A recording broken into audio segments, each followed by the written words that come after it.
ensem no so echire yebesan akoketa na de akoso ho na ye de atoaso de amamo ye toaso na kolebu ene ye dripenyipa oda arasabia na no ena wode nsem bia betu ye wo kire se na nsen kwan ya nimpa bi eba ho ewo mo ba pra wode ba yese se o mo ahyehye ena o mo ba nkwada ekure ka ho no ya de hadwen yi pa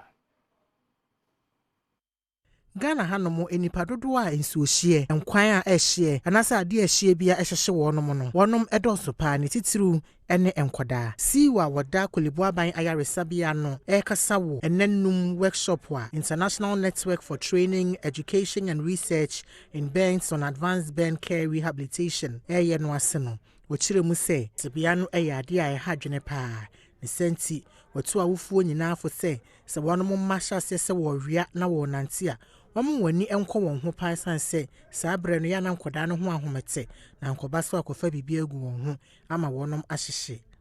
sene e wosro pa bibia wono de menyame nim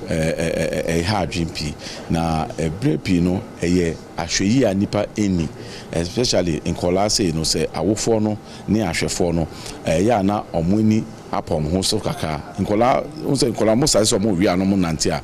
wo mo few seconds wo hwe na we do kitchen we do ordinary akose bibi mu ntino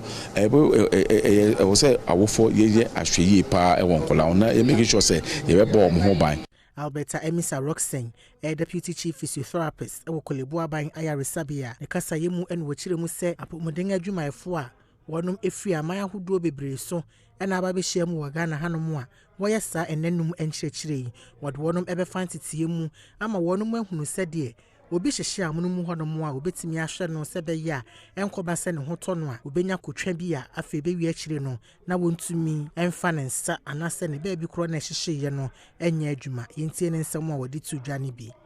ye training omo in what we call say physiotherapy in burns say you physiotherapy in burns e kire say obi ahyehye no a medical doctor and as a plastic surgeon aye no operation and as a ye hwe say ni kro no bewu no then na omo from physiotherapist na ye physio no na ejuma cross start po say ye be prevention asin ye be ko etia po say burns no eba